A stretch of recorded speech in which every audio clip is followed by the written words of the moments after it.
What's up, guys? This is Zach from Bet on It MMA, and I'm here to, drop the next episode of what fights to make after UFC 285.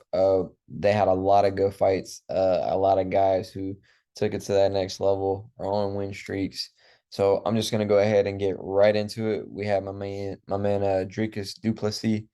He got the win over Derek Brunson. He's on a win streak now. You would imagine I forgot what he was ranked.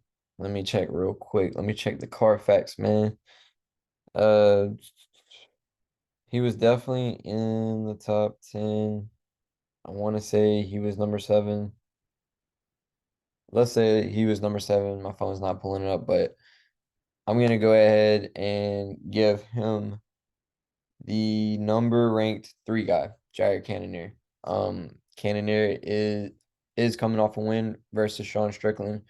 Very good look. I'm thinking Cannonier would take this fight because if he wins, he's on a two-fight win streak.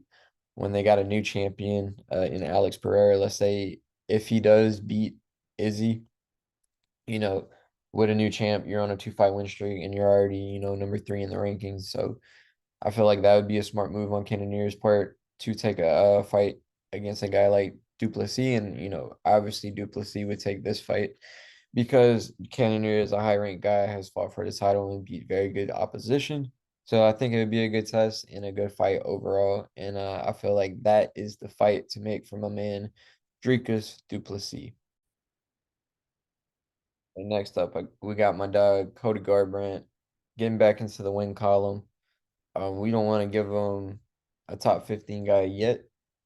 Uh, we want, he hasn't been the most active guy, so let's give him another guy kind of matching the same pace as of getting fights, and a guy like Cub Swanson versus Cody Garbrandt. A lot of diehards know who Cub Swanson is. Everybody know who Garbrandt is. I feel like that's a fight you could put on a main card of a UFC. And it'd just be a fun fight, man. Both guys like to trade. Both guys are scrappers, and both guys are going to be in there. They never are in a boring fight. I know Cub Swanson isn't booked for a fight, and I know Cody Garbrandt got some injuries, so it might, 3, 4 months from now. Hey, I'm just saying that would be a fun fight to watch. All right, moving up the card, we got the highly touted Bo Nickel.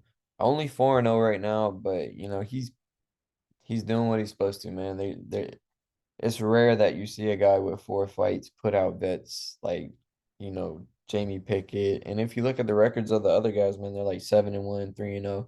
He's making very short work. So, we want to give him a step up, but we don't want to give him too much of a step up. He's still, you got to remember, only 4-0.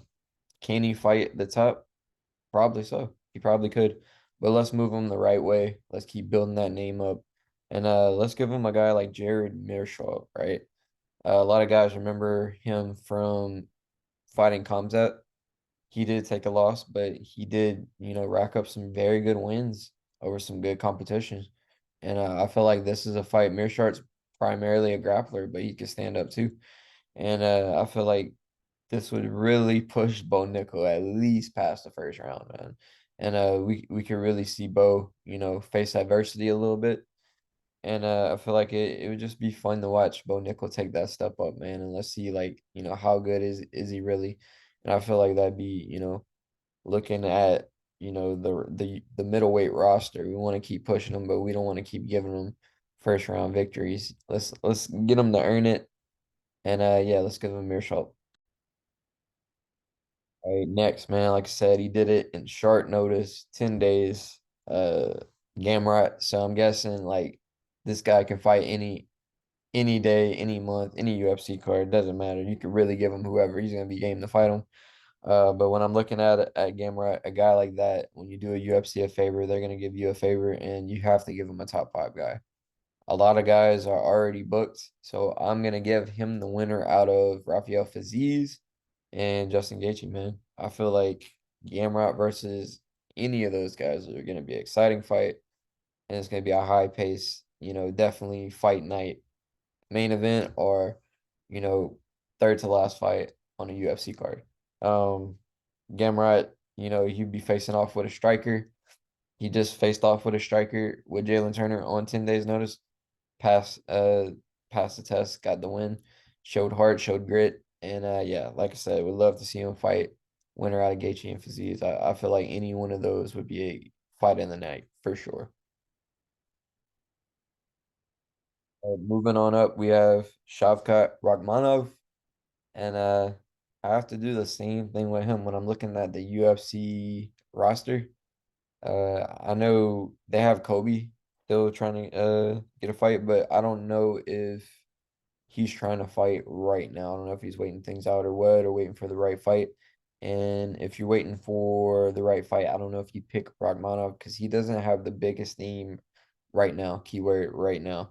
Um, I think you would want to give him the winner out of Jorge Masvidal and Gilbert Burns. If Masvidal wins, you giving Rachmanov a very big name, and he needs that. He needs a big name to attach himself. That way, if he would win, he has a guy on his resume that people know, not just UFC diehard fans, people outside the UFC. You know what I mean?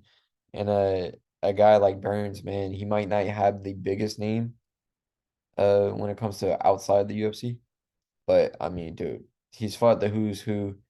He damn near almost beat Usman. His last fight, looked great. I mean, when he fought Khamzat, he rocked Khamzat. So I think, Burns versus Rakhmonov would be a hell of a fight, and we'd really get to see how good Rakhmonov is. Like, really, really see. And yeah, that's what I'm giving him for his next fight. Last two fights, that's already kind of set in stone. Alexa Grasso versus Valentina, that's probably going to happen again. Valentina had a long reign as champ. I think she definitely deserves a rematch, immediate rematch versus Grasso, and I'm excited to see it, man. It was a back and forth scrap up until it finished, so definitely looking forward to that. And John Jones, they kind of already announced that he will be facing, one of the best heavyweights, or if not the best heavyweight most title defenses, Stipe Miocic. Definitely hyped about that fight. We really get to see Jones fight somebody who does have wrestling and it is a well-rounded and has a lot of wins at heavyweight, a lot of knockouts, can stand up, can wrestle. So very excited for that fight, man. I think that's gonna be a massive card when they put it together. Yeah, that's my matchups for UFC after UFC 285. Comment if you agree with them. Comment if you disagree with them. And comment if you got some matchups of your own. I'd love to hear them. And yeah, we're out.